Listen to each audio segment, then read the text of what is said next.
Am I on? All right. Good morning. As Nick said, sometime in the 80s, as you'll hear throughout the story, that I may have been the first to make York a four-year college, because I had a couple stints here as associates. I've seen Terry Kite walk in, and Terry was here when I was here, so now I have to make sure that this is a little more truthful than, we can't go with quite much of a good story for the lack of facts, right? When Nick called and asked if I would do this, I've been asked a couple different times. Terry, you've asked me at one point in time, but as I think most of you know, I've had 3 kids here over the last 5 years. And my story, my York College experience, may not have been the typical one that they've drug in front of you. Mine was a little different. Mine was a little outside the lines, if you would. And so when I was thinking about this, I was preparing about what would I want to bring with you? What would I want to know now, or what would I want to know then that I could tell me now? What would I know now that I would want to know then? And I was thinking about different things that happened in different stories. And the one thing that Nick said, he said, Rod, he says, don't tell any stories that would get somebody removed from college if they tried it. So we're gonna try to stay away from that. But I thought about some different things that we used to do that would kind of draw us into the different things. And back in those days, the kind of the then and now of things. Back in those days, we had our music in albums, and those albums came in record sleeves, and those record sleeves were made out of cardboard. And some of the things that might happen with those is that if you filled those with shaving cream, and you slid, we gotta laugh at it, and you slid those under a dorm door, and you went like that. Shaving cream went all over the whole dorm. Great fun and great joy for those of us on the outside of the door, not so much fun on the inside. And I thought, well, I better go away from that, because you guys got iPods and music and iPads and all of those different things that your music's on, so that might not relate. And we had clubs about the same way that you had clubs now, most of the same clubs. And we had this thing that we called a little good clean fun or initiation. Catherine Seiferlein was looking at me, that's called hazing today, and you can't do that. So I said, well, I won't tell about initiation stories, but what I wanted to tell you is I want to tell you that one of the first people I met when I got to York College, there we go, wait, let's go back, Ron Burgess. Now that's a fine looking man, isn't it? Notice the bad mustache inside of that, and it takes a real man to pull off that bow tie with the frilly shirt. Well, Ron and I lived on the second floor of Thomas, and we had an instant affinity for one another. We both were a little off in the mind, and we enjoyed fun at others' expense. And used to be, I drove by Thomas on my way in, and they changed the windows. I'm not sure that they did this for us, but I was thinking about then and now. What you probably aren't aware of is the Ice Bucket Challenge was founded right here at York College. Well, the windows in the dorm would open, and there wasn't a screen on them, and so we used to love to sit there with our trash cans and wait for someone unsuspecting to come up the sidewalk there, and we'd just give them a quick bath, and without ice, but we thought, well, that's kind of the quick ice bucket challenge. Well, one day somebody left a 30-gallon trash can up on the second floor. And so we wondered, what would 20 to 30 gallons of water do to somebody? Gets better. What would 20 or 30 gallons of water, 20 or 30 gallons of water is heavy. So what we realized when we filled this up about 2/3 out of the shower, because we had to fill it up in the shower, and we drug it through the bathroom down the hallway, this thing was heavy. And so when we were looking for our subject that we were going to try this science experiment, is I think what we were working on, Terry, at the time, force and mass and all of this stuff that was going on, is that we realized we were going to have to hold the trash can to the window, and so whoever was coming was going to have to not look up. We witnessed from a little ways coming down the road, Glenn Ziegler and Judy Krekel. Glenn and Judy, you've got Glenn and Judy's on campus today. Glenn and Judy were in love. I mean, if this would have been today and Facebook would have been around, Glenn and Judy would have just made it Facebook official.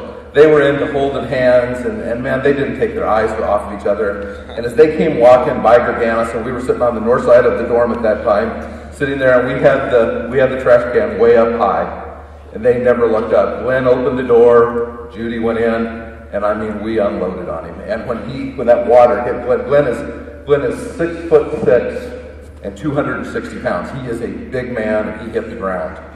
And we were laughing so hard that we didn't think to run and hide, and we should have. In that, there's other options for fire doors in those dorms than not being able to get in case fire. Glenn was not able to get into the second floor to kill us. And so I spent about the next 2 weeks of 1978 hiding from Glenn Ziegler.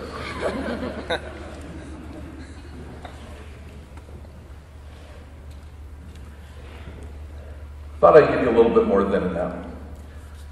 Things change, you guys. Things are going to change. And one of the things that I wanted to talk to you about is that what you're experiencing today seems like your whole world. If I was able to look forward, or if I was able to go back, I want you to know how drastically things change and what an opportunity that you have.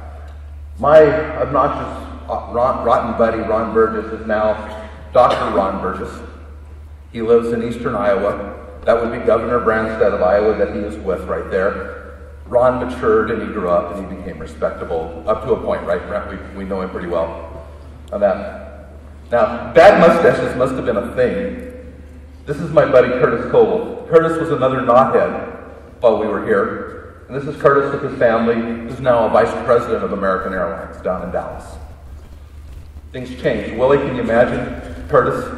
Can you even think about it?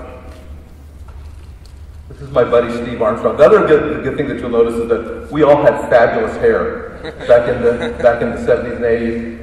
There's Steve with his son, who's now the owner of a successful real estate company. On that, this is a 37-year relationship for me. Almost a daily relationship that we talk almost daily. We've lived in the same town for 25 of 37 years. Our kids played basketball, football, baseball together in that situation. They came right out of here at York College. And so far, this talk sounds like the York College experience that you may have heard before. Well, then there was this fine-looking man right there. I don't know why Emily sent me the picture with my head cut off, because I probably had a little bit more of a bouffant than I was too proud of. But that's what Chris Goben decided to marry. I'm not so sure about that. My York College experience was different. That smiling face that you see from it, my end of my first sophomore year. When anybody talks about it at junior college, their first and their second sophomore year, things didn't go so well. Okay? So I was the class of 80 and 82. This picture here, some of you recognize it right there on 8th and Grand. It's now the fire department. You remember what it used to be? It used to be the police department and the jail. And finals week of my sophomore year, that's where I found myself. With a phone call to Coach Neal and said, I'm in trouble. While others were studying, I was drinking and carousing, and I got in a fight, and I found myself there. Coach Neal knew that the officer had me released to his custody.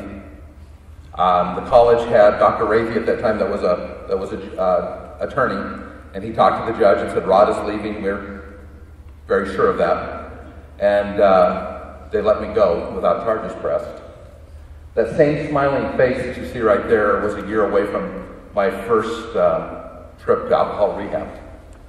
In February of 81, I'm going to back up a second. I was in the president's office, Steve, as this thing unfolded, and then the president at that time told me, Rod, he goes, you've embarrassed your college, and he says, your family would be so ashamed of you. And that was my leaving moment from York College. The sad part about it is he was right.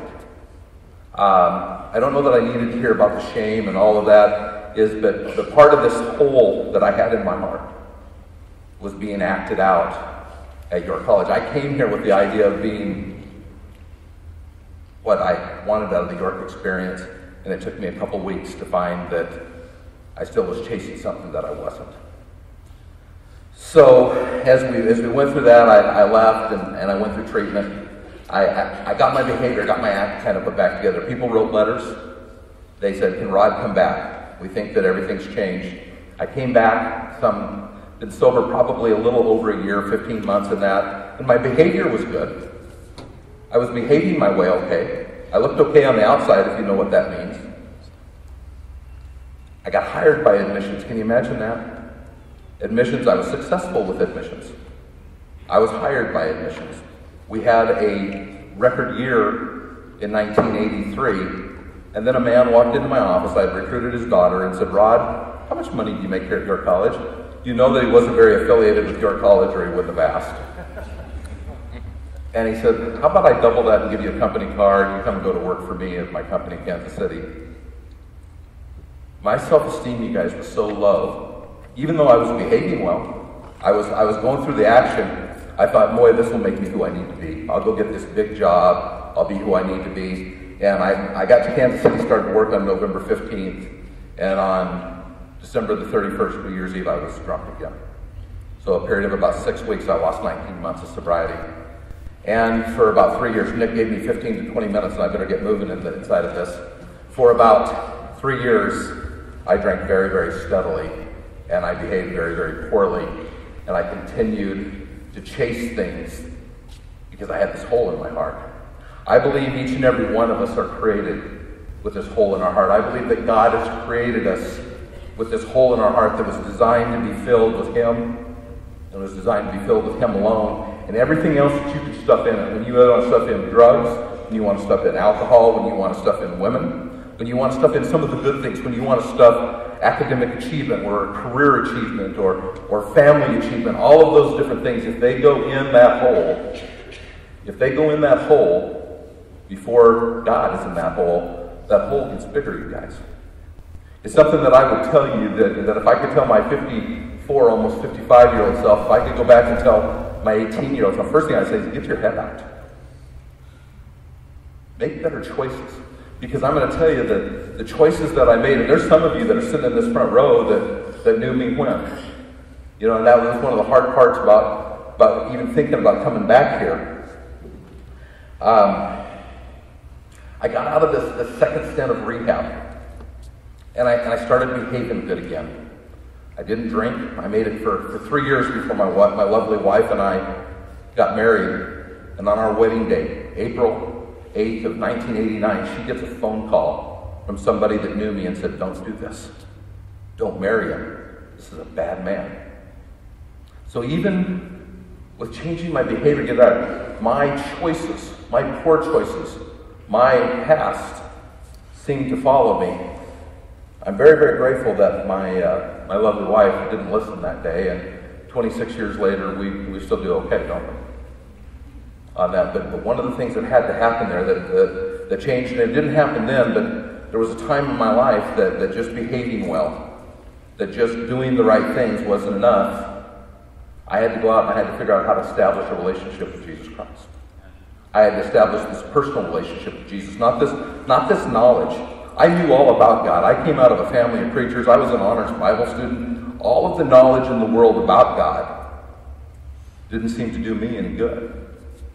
Maybe it kept me alive. That's one of the things I credit York College with. If I would have gone to Montana State or University of Montana, they'd have found me on a road dead. And I don't have much doubt about that. York College kept me alive. York College allowed me the time that I needed to grow up and to find this relationship that I'm talking to you about. Is that, and that's so desperate because knowledge, you guys, this is, and I'm talking to academia now, I'm going to tell you that knowledge is not near as important as this relationship. It's important, but it's not critical. Things that are critical, write this down, do the things that are important, but you need to know the things that are critical. The one thing that I'm going to tell you is critical is Jesus Christ and Him crucified. That is critical information that I want you to take, I want you to write down, I want you to stuff in that hole in your heart, because it's there. I promise you that it's there. I didn't have enough time that I wanted to unfold more of this to you, but I wanted to tell you what I thought was really critically important. It took me 20 years. Hi, Stetton. Stetton was there. It took me 20 years to come back. If you would have told me 7 years ago I would have had kids at York College, I'd have told you were nuts. Because, it's not that York College was bad, but I was so ashamed. It was hard that first time back, wasn't it, Nick? To go in there because I knew I was going to run into some people.